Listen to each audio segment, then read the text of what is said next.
Thanks for joining us once again on today's episode of Make Sense. We really appreciate you spending your time with us today. And on today's episode, we talk about culture in business, the ability to have impact no matter where you operate. Our guest is an entrepreneur who is socially conscious and has a background actually in social work. We hear from her and more right after this.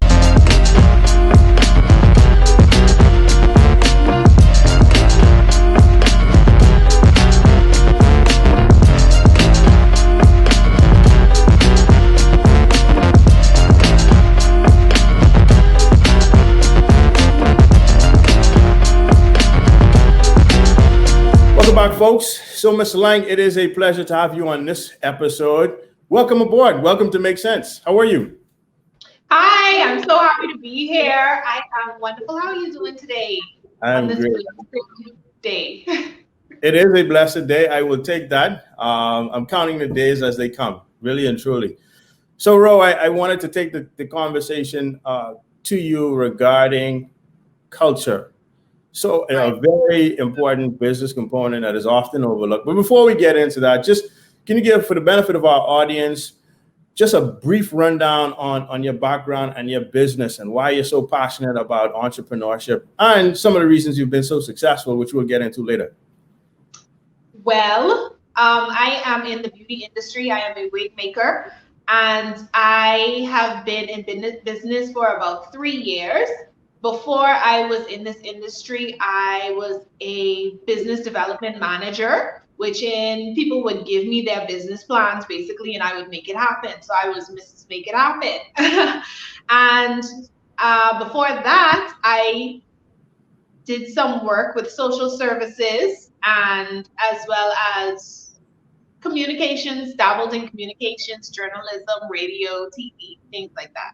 So I've been all over the place, pretty eclectic. It sounds so, quite a varied background. I mean, communications obviously is a very important component of business, no matter how you look at it or which perspective you look at it from. But you mentioned a word that we want to highlight, and we want to kind of take the show in this direction. And you said culture. Tell me about culture, and we'll talk about business culture. But in your view, what is culture? Well, from grade 6 social studies, culture is the way of life. So we've all learned that culture is the way of life, how you do business, your religion, the things you eat, the places that you go. And basically my whole life, I have been, my whole professional life, I should say, I have been interacting with people from many different cultures, many diverse backgrounds. And so I have had a wide range of experiences, inter-island experiences, international experiences that have, broadened my perspective on culture and the way we do business. Yeah. So you mentioned something again that I want to piggyback on. For most of us, we may not draw the connection between culture and profits or culture and revenue. But I mean, if you're in a culture that has a specific nuance, that technically would drive the kind of businesses that pop up around the place. I mean, tell me a little bit more about our culture specifically and the culture that you're in and how that differentiates against the culture that you may have been exposed to previously.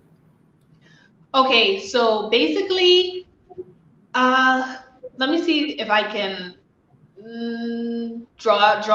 paint a picture. Let's see if I can paint a picture. So in the business that I'm in, it is the beauty industry. And we draw our images of beauty from the media that we consume on a daily basis. So most of our media comes from abroad, more specifically the USA.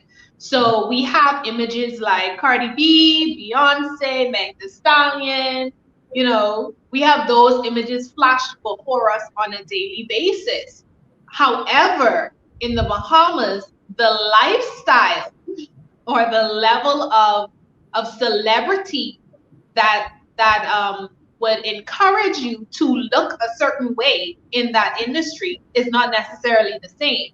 So whereas you may want to look like Cardi B, there's not really a space for you to look like Cardi B. However, because you have consumed so much of that media, you have now disassociated yourself basically from the reality of the culture of the place where you are, and created a space within yourself, or within your own mindset, or within your own social community, where you can feel like, okay, this is necessary. Having my lace front laid is necessary. The big jewels, the big diamonds, or whatever, it is necessary. But when you take that, the only place that becomes relevant is on your social medias. You know, it's not necessarily for your day-to-day life. And then we end up having a community or a demographic of people that lives now for social media, because that's the only place where the style they've adopted is relevant, because it's no longer relevant within their own culture. That becomes a culture within a culture, because on the one hand you have a life that's normal, and on the other hand you have the celebrity red carpet life, and that becomes a culture for some people as well, right? It becomes a culture, but it also kind of makes us kind of schizophrenic in things that how we consume, how we present ourselves on a daily basis, especially within, like I said again, the beauty industry. You know, some ladies say they have two versions of themselves. Either they're all the way glammed, or they are sweatpants and t-shirts. You understand? So there's basically no medium. So the social media gets the best of you, but then when you walk around town, we see your silk bonnet and your leggings and your t-shirt, because we have not encouraged people to basically present themselves in a way that the culture of where they actually live makes sense, or that correlates, to make that connection. Right. Now, talking about making sense, culture is very important to revenue. I mean, it's part of the marketing base. It's part of who buys and why they buy. How do you find that culture has impacted your business specifically? I know off camera we've spoken a bit about, kind of extensively actually, about a term that you've coined. Tell the audience about that terminology, and how it and why it's important to perhaps making money and staying relevant in business. Oh, are we talking about cultural competency? Yes. Cultural competency. Actually, that is a term that I learned in social work, but it is also very important for organizational and business culture structures, because it speaks to understanding your employees as well as your customers from a cultural standpoint. It heavily reflects on cultures that are not usually seen within a certain community. So let's say we have our Haitian nationals, or our Dominican nationals, or our Romanian here in Grand Bahama, our Romanian and Filipino nationals here in the Bahamas. It speaks toward understanding them and us and how they relate to each other. However, there is a level of cultural difference that we don't normally pay attention to, and that is the difference between cultures island by island. Right. So Freeport has a different culture than Providence, has a different culture than Eleuthera, Exuma, however. We even talk differently. Pardon me? We even talk differently sometimes. Right. So I've lived in Nassau, and I've also lived in Grand Bahama, so I can speak to those places and say that the culture, there's difference in culture. But there's one thing that I want to point out, if I may. Sure. That entrepreneurs, when it comes to closing in the gap, just toward my first point, when it comes to closing in the gap between the reality that we live in as consumers and the media that we consume, entrepreneurs have a major job, have an important role, because it is our job to fill in those blanks. It is our job to help you help manifest that happy medium between what you see and what you actually live. You understand what I mean? So to make the style of it all relevant, but relatable to your day-to-day life. And just going back to the point on the differences between Freeport and New Providence. In Grand Bahama, it is totally, it is so common. You know, people always say, ain't nothing to do in Freeport. Yeah. People always would say there's nothing to do in Freeport. So you would have people that would go to the same event, completely glammed from head to toe, and then you would have people within that same event dragging slippers or with their silk bonnet on. Don't let it be a daytime event, you know, because there are two basically sets of people, one set who kind of live for the gram, and the other set who kind of live within the reality of whatever the situation is. In New Providence, you have your platforms and your communities for every style of dress. You understand? And people know where to go when they want to dress a certain way and for it to be appropriate for that. So basically within the beauty industry, I'll just plug one of the newer products that we have within my company, my business, and it is one of these headband wigs. And for a long time, I contemplated with this product because I felt as if, I mean, it's not unique to me. I didn't invent the idea. I saw the idea, but I questioned it because I said, is it relevant to my client base? Mm-hmm. And then when you go ahead and you think about it more, you know, this is just a wig attached to a bandana. Yeah. And that's all it is. It's not a sew. You know, and it's a good point because we tend to fascinate.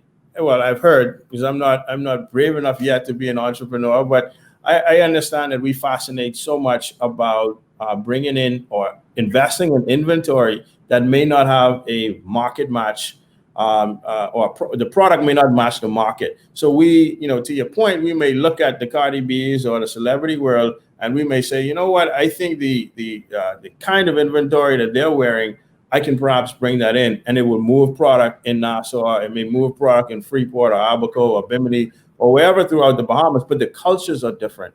And because those cultures are different, we can lose a lot of money just sitting in dead inventory. So I mean, to your point, how has that concept guided you? And I know you gave one example about the headband wig, but is this something that you go through strategically all the time when you decide what products to sell? All the time. All the time.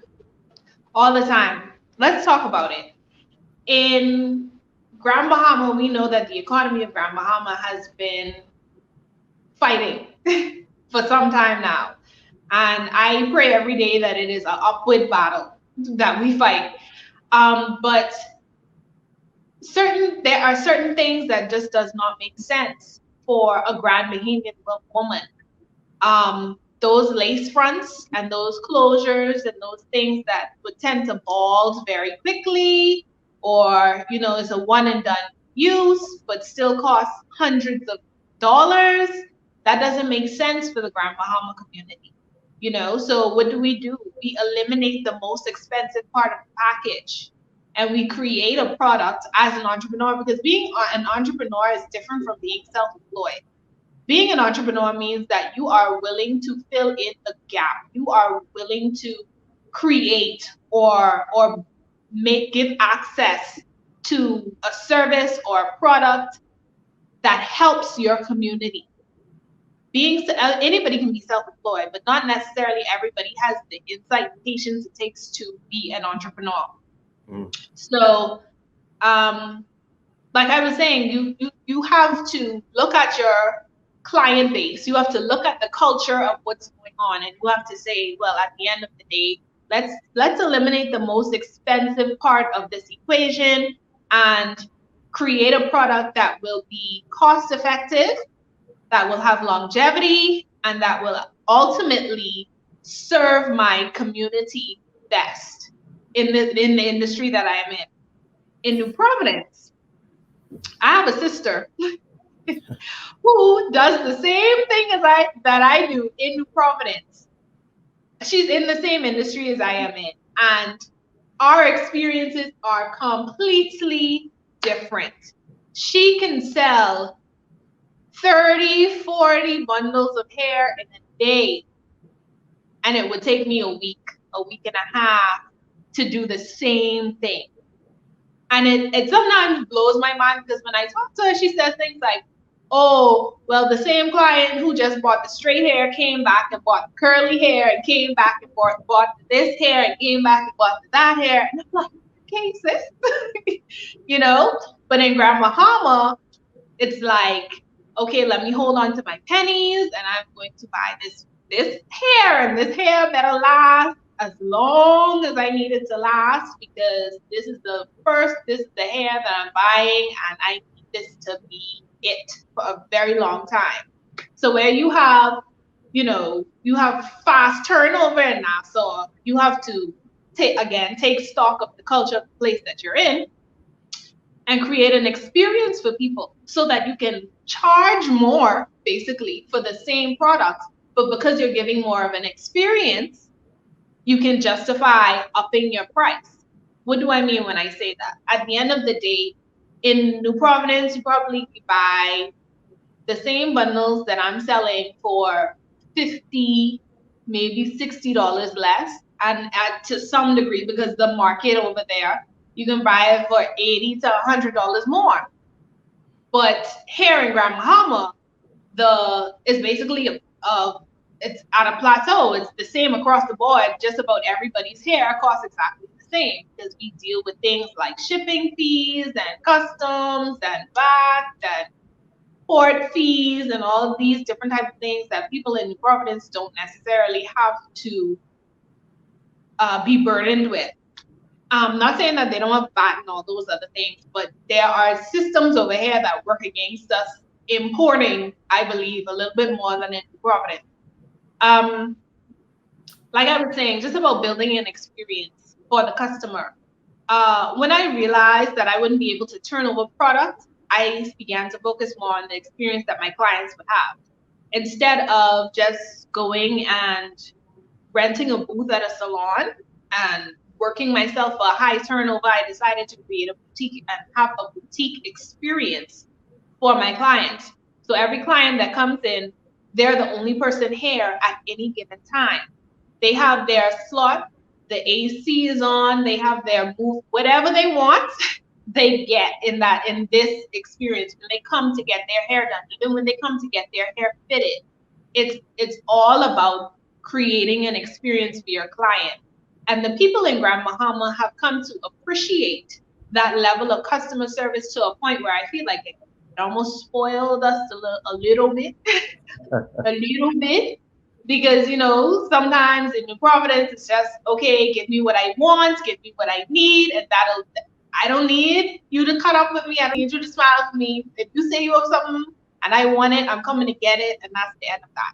It's like, it's not as intimate as the people in Grand Bahama have come to expect from their interactions. And I think that it has to do a lot with, like I said, sometimes it's hard. Things are hard. Economically, it's hard. So when you give people your money, it's not that you're just giving them your money. It's like you could appreciate that I have sweat, I have toiled, I have saved this money for this product. I haven't hustled, I haven't done anything else. I have worked hard for this in an economy, and it is a sacrifice. So you want to give people, you want to show people that you appreciate the sacrifice, and you appreciate the fact that they've chosen to sacrifice within your business. And honestly, I can say that going from understanding basically the culture, the differences in the Nassau culture of consumerism and the Grand Bahama culture of consumerism helped me to make the decision to create the boutique experience, because I knew in the long run, it would be more beneficial. So I want to take a moment to put a pin in that segment because it's so important. It's very important. It's ultra important because you elaborate on quality versus quantity. And at the end of the day, while you may not be in a marketplace that has a lot of clientele, you're in a marketplace that values, well, value. And so your value proposition isn't necessarily selling tons of product and moving inventory. Your value proposition is here's a boutique experience. Here's how I can not only sell you the product that you want, but I can enhance and give add on or extra value for which instead of getting 50 bucks, 60 bucks, 100 bucks, or whatever the going rate is, I'm going to get 2 or 3 or 4 times more simply because I can take that product and take your imagination with that and make it a reality. That is very, very, very important because it's not only applicable in your industry, but across industries as well, where a value proposition becomes much more than just selling product. We also talked a bit last time or off camera about that value proposition spilling over into the community. And you may have a market base that's not necessarily going to buy from you just because you're selling a product. It's because they know that you have sweat equity, not only in your business, but also in the community that you live. You're the first person that's going to help when a disaster occurs. You're the first person that's going to be advocating for issues that people want to hear about, and they want that extra gumption behind. Talk more about that side of it as well, because I think it's often things that we don't see that shows up on somebody's financial statements or in the pockets of the owner, but it means so much more to the community in terms of loyalty and in terms of establishing a permanent presence. Right. So I got into the hair business because a lady in my church, she had cancer and she began to lose all of her hair. And it touched me. So one of the first things, one of the foundation, one of the pillars of my business is all women who suffer from hair loss for any reason, medical reason, they get an automatic discount. They get an automatic discount with my business. Every so often we would do a giveaway.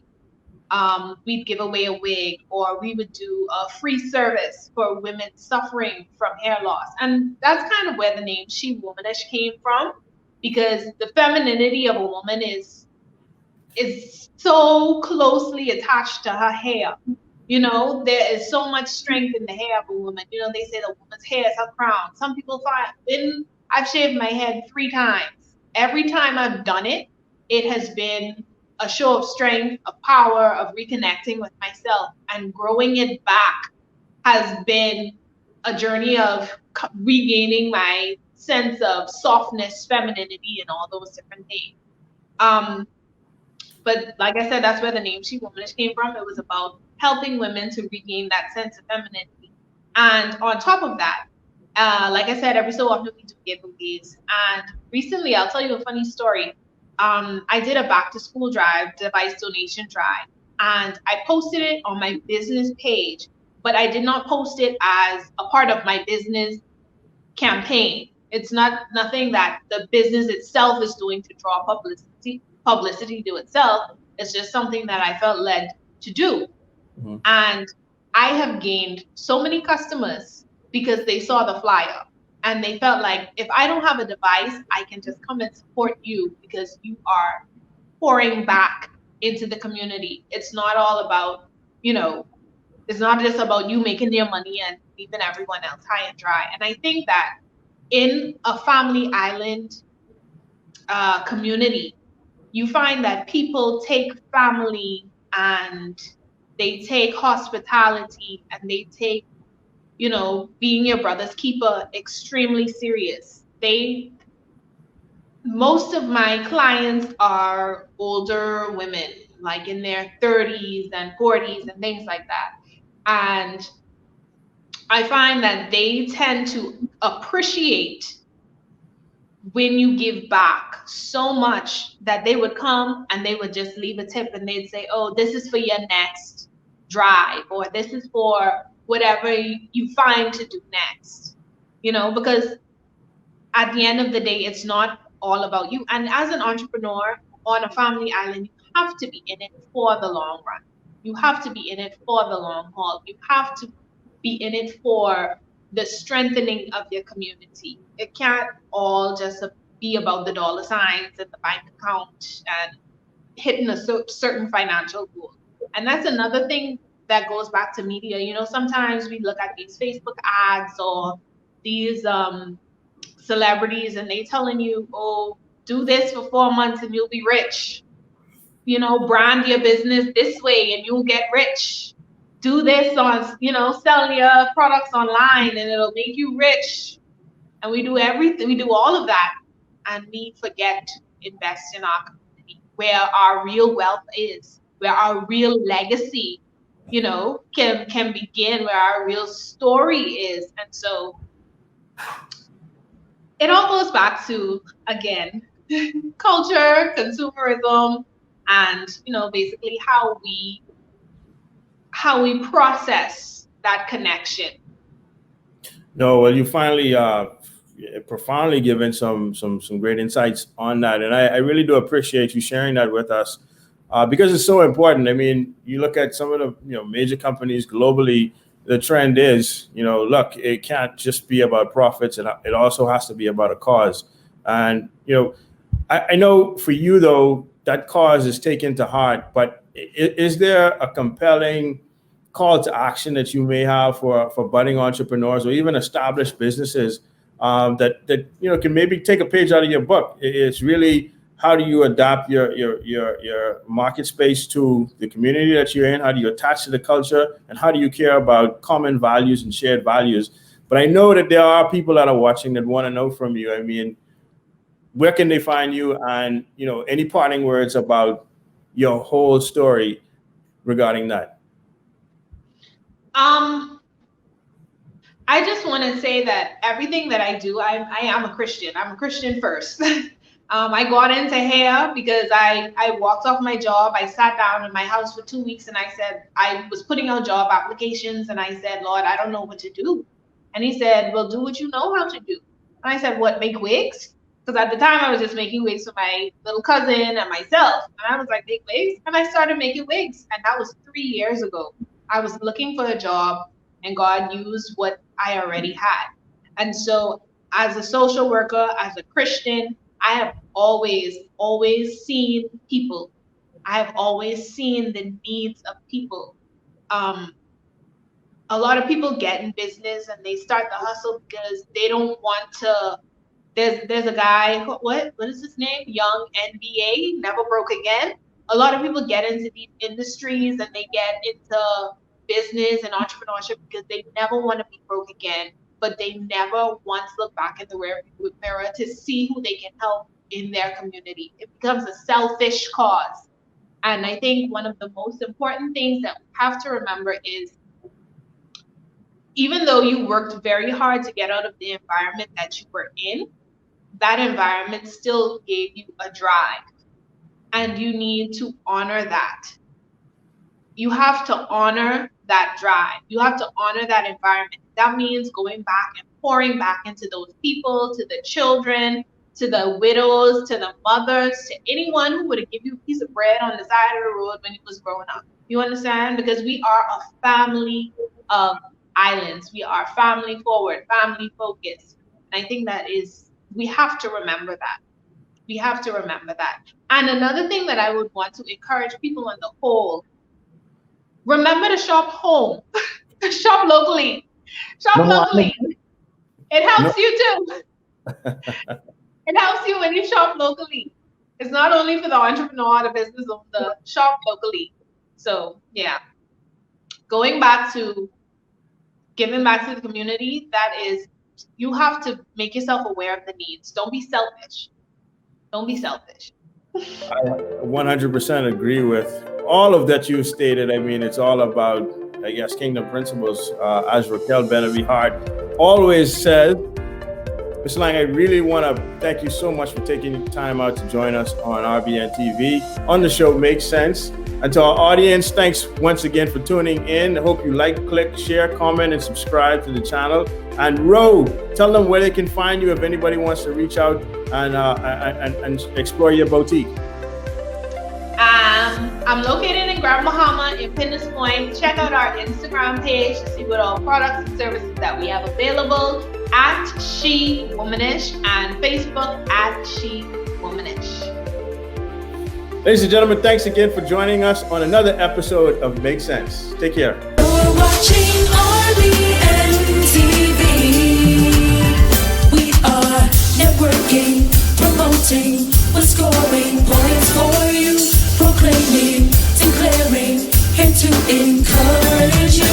No matter the problem, we will enlighten you. We hear you, please listen.